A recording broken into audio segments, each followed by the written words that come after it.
Alright, welcome back to Maintainer's Garage. I'm Bags. I know I said the next video would be a review of the LX470. Sorry, I had something come up. Still kind of on the mend, but I'm doing better. So I've been driving my Corvette a little more, and I've been getting a little more aggressive, hoping that, hey, let's see if I can possibly do a track day, in the next few months before it gets super hot. I don't think that's going to happen because my shoulder's just not there, but in my little driving, I took one of my little favorite roundabouts, and I felt something in the middle of it, and it felt like tire squirm, and I was like, man, I don't think I'm going that fast to have tire squirm.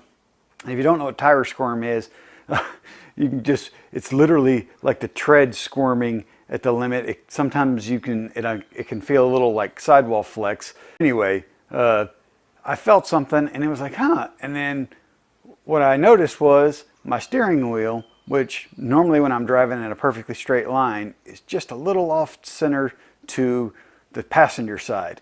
As I was going down the straightaway from the roundabout, it was the other way. It was pointed towards the driver's side. It was to the left instead of the right. This is where I harp on this stuff all the time. Pay attention. The first thing I did was slow down, and I wasn't far from home, so I was like, okay. And I gave the car a quick little shake, and it was like, okay, it's fine. Got home, got the car in the garage, got up under it, and my camber bolt was loose. Front, driver's side, rear. So the front of the car, the rear camber bolt was loose. And this is the fourth time it's happened on this C6. This is something that happens on Corvette C5 and C6 specifically that I know of. I don't know if it happens on the C7, and I don't know on the C8, but I for sure know the C5 and C6. Ironically, my three C5s never had this problem. So yeah, so this is the fourth time that's happened on my C6, and I was like, I'm done. I'm buying a camber kit. And what happens is there's these oblong eccentrics, and there's a picture of them in this little instruction booklet. Boom. There's that little oblong eccentric right there is how you dial in your camber. And most of the time on normal street driving, that stuff never comes loose. You drive hard in the mountains, you drive at the track, they can come loose. And like I said, I had three C5s that never came loose. This is the fourth time on my C6, and I was like, I'm done. I'm not having this problem ever again, because it is super dangerous. Because what happens is your steering gets a little out of wonk, and your suspension is now loose because your control arms are loose. Yeah, that's no freaking good at all. I bought this AMT Motorsports has a kit, and it is really nice. The only thing that it comes with some small instructions, and hey, AMT Motorsports, I'm getting old. I don't want to wear these freaking reading glasses, so make bigger print. However, their instructions are on the website. You can print them off, and works great, so it's okay. And their kit comes with 6 bolts. There's 4 up front, 2 in the rear. So there's 2 on each front side, 1 on each rear side. And these shims for the upper control arms if you need them. The instructions are pretty clear. I've read them several times, so I think I understand them. So what does that mean? That means when I get under the car and I'm doing this, I'm going to have to figure it out again because I didn't understand it. Anyway, they've got it clearly marked: driver's side, passenger side, and on each one of these, and they come with new bolts to replace the old bolts, new nuts, lock washers, and these are the camber adjustments that replace your eccentric. And if you look on here, this one says D right there for driver's side and front. That says D and back. So this is the front facing the car. This is the rear of the car. It doesn't matter if it's the back, the aft one on the front side, or the forward one. It's just about, hey, that's the back, that faces towards the rear of the car, that faces towards the front of the car. And all of this is explained thoroughly in their instructions. And And on here, there is a S right there and an upside down T right there. That's street and track. These have the most adjustments I've seen out of anybody. I know a couple guys with this kit and they love it and it never comes loose. It's not the cheapest kit out there, but I wanted a kit to buy and be done with this. I don't want to fool with this anymore. I don't want to think about this, because if you happen to be track driving your Corvette and you're in a turn, and let's just say it's what is that? Is it 5? Turn 5 at Roebling Road. For those that don't know, it is a very hard left-hand turn. That was the first time, or that was the second time it came loose. First time on track, and that was scary as hell. And like, 'cause the whole car felt like it shifted, and it felt loose and wonky, and I had to go and get an emergency alignment from a tire shop down there in Savannah. So yeah, and they come loose whether you torque them to 130 foot-pounds or you use all of God's might between two grown men. I've watched them. They've torqued it, again, torque wrench and using as much strength as they have, it doesn't matter, it comes loose. All of that to say, I have a camber kit, I'm going to install it, and you're going to come along with me. But here's the number one key. As soon as I'm done, I'm going to get an alignment. Like I said, we're going to get it up, we're going to follow the instructions, get it up on jack stands, and then change them out, and then we'll do the front and then the rear. Chalked, I've got my little dealy-do, my wood block in front of my garage door opener, because my car's sort of hanging out, so my garage can't be closed. Saving myself, for myself as always. All right, let's get into the car and finally get into this after 12 minutes. We're on the driver's side. We have the driver's side bag. We've got our instructions. We've lifted the car from this, I've got to sneeze, so I keep waiting on it, but it's just not coming. So we lifted the front of the car from the cradle here. We have attached our jack stands, and we've just put a little tension on the jack here, just as added protection. So I feel like we're good here. I don't feel like anything bad is going to happen here. All right. So the instructions tell us to loosen these, but also you loosen the front one and the back one. But they also tell you to, you want to take the nut off first, but I'm just going to kind of eyeball it real quick too. So we've got front D for the driver, exactly, mined out of the gutter. Could be street 3 or street 3. And the back, this one,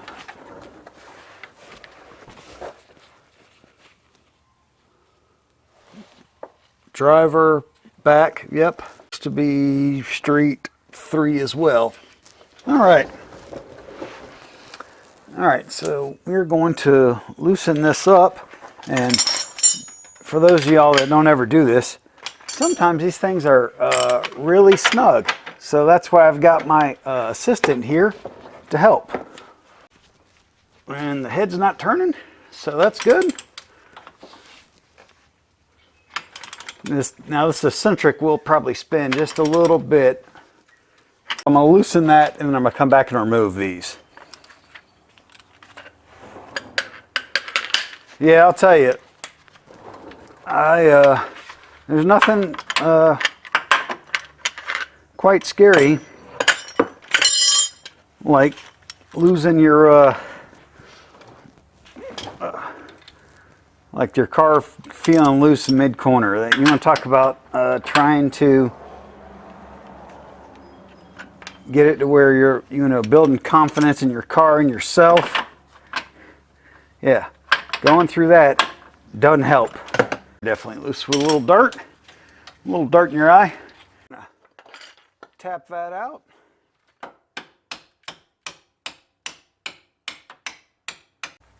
Get that, yep.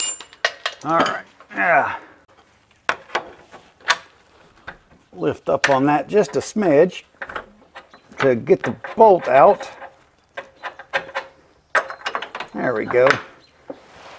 And the eccentric is attached to the bolt. That's why I was like, oh man, they're going to torque me off. But no, if you can't get this out, you can get it out against the leaf spring here. All right, so we're not reusing this, so we'll get that out of the way. We'll save it for a rainy day later, because that's just what you do. You just save bolts and stuff, because you might need them later in life. And that's why you hold on to them for 4 moves and 3 different houses, and you end up with all kinds of stuff. But hey, I've got it in case I need it, damn it. All right. So now we want the back. D again, back, and it's going to go that way, facing backwards. And I don't know if you can see that. We're going to have to push up on that and pry up on that to get that back lined in. If you can't push on it, what have you, you can get a little jack, block of wood, get right up in there. I can't get this up. I don't know if it's because of my arm strength. I just don't have dexterity or what have you. So we're just going to, yeah, we're going to die is what we're going to do. And don't even have to tap it. There we go. Yep, just like that. Sometimes you just need a little more oomph than what you can give. Perfect. Tap that back through.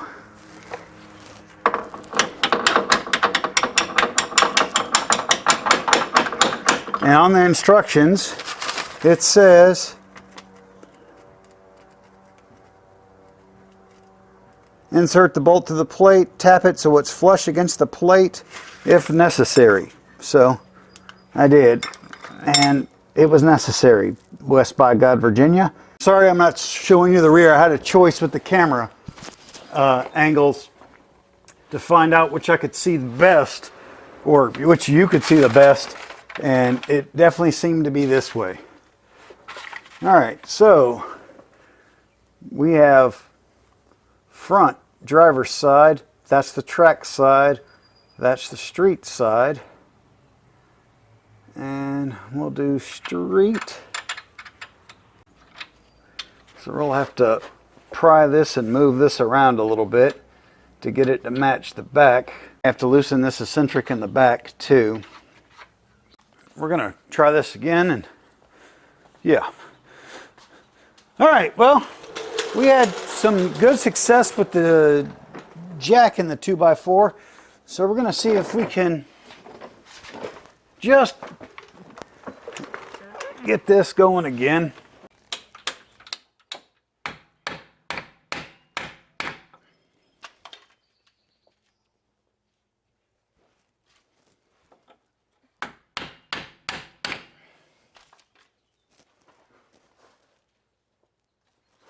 Now, that looked like that worked. And both sides are locked in. Both sides are flush. It's flush on the bottom. All right, now we're in there. Now we can put on our lock washers and our nut, wherever it ran off to. Factory sizes. These are 22.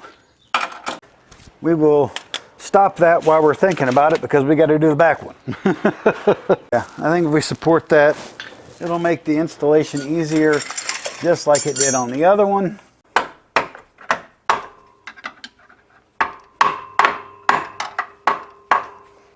And let's see if we can just raise up on this just a smidge. Yep, just like that.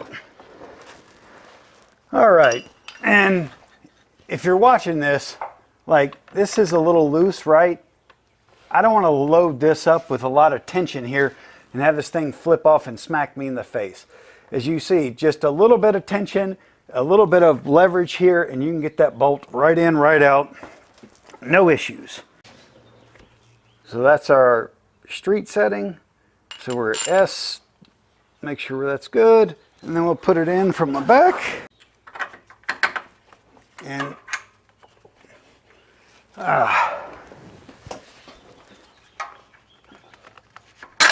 just like that. As you see, just a little bit of leverage here can make this easy. And you want to make that as easy as possible on yourself. All right, we're looking at it, it says D for delicious and front. And track is there, so that's straight. Pull it out just a little bit with our pry bar. That's all we had to do with the back side.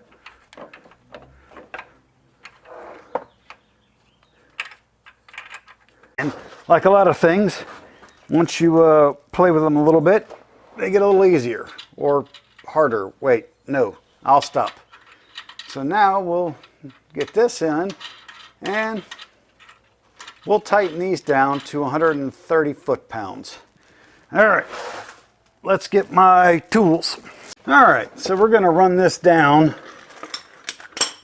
a good ways. We're gonna be using our handy dandy Harbor Freight torque wrench.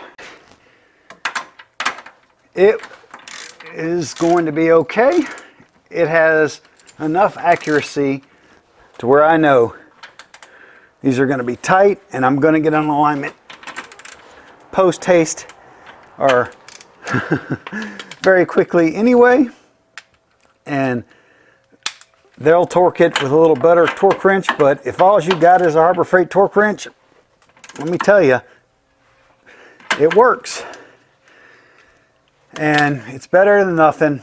And Grassroots Motorsports, I think it's Motor Car Craft or something like that, and a couple other Grassroots Motorsports, I said that already, but what's the mechanical one for the house? They've done one too. It does okay. All right, so this is going to be 130 foot-pounds. And I'm hoping my broke self can get to that. Here's blood in your eye. All righty. Yeah.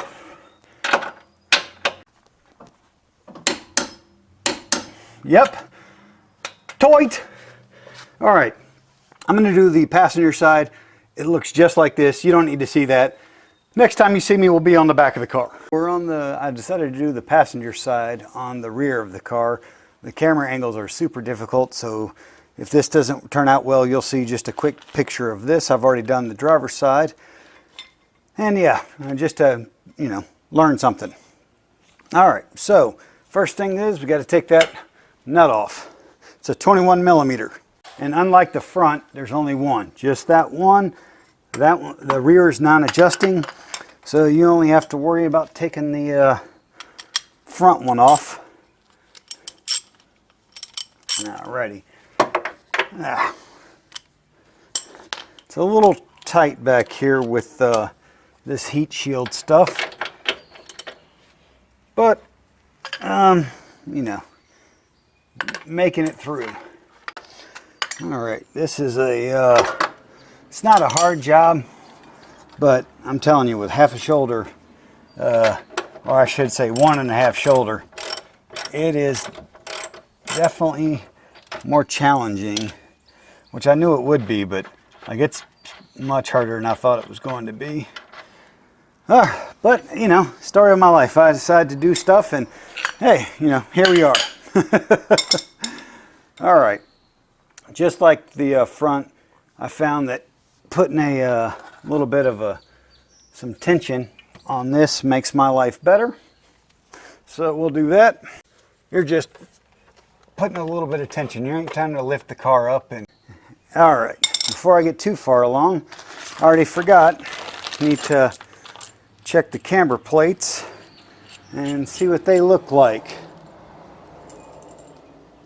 And make sure we're using the front one. P. All right. Front, yes. And street. And which one looks about like 3? That's exactly what's on the other side. So that works out. All right. Now, if we can just get this bolt out of here. There we go. All right.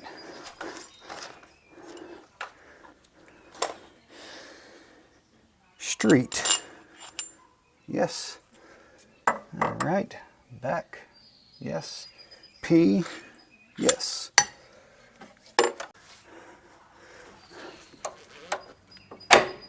And there we go. And we'll go ahead and take this out. And I will say I've got ramps on the front of the car.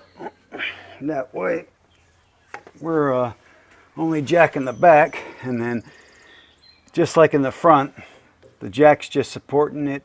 The jack stands have it. Did I say 3 or 2 over there? Mother trucker, I want to say it's 2. No, it's 3. It was 3. Street. All right, so what do we need to do? We need to push the back in just a bit. Our persuasion stick, we're just going to tap the top of the control arm to get it to go a little inboard. We'll check that.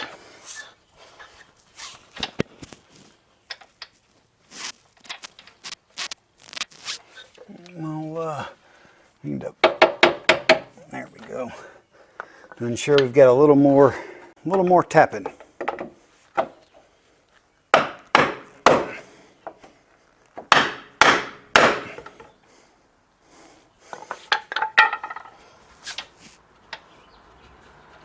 Okay, the back one is fully seated. A little more. Ah. All right, so powers of persuasion.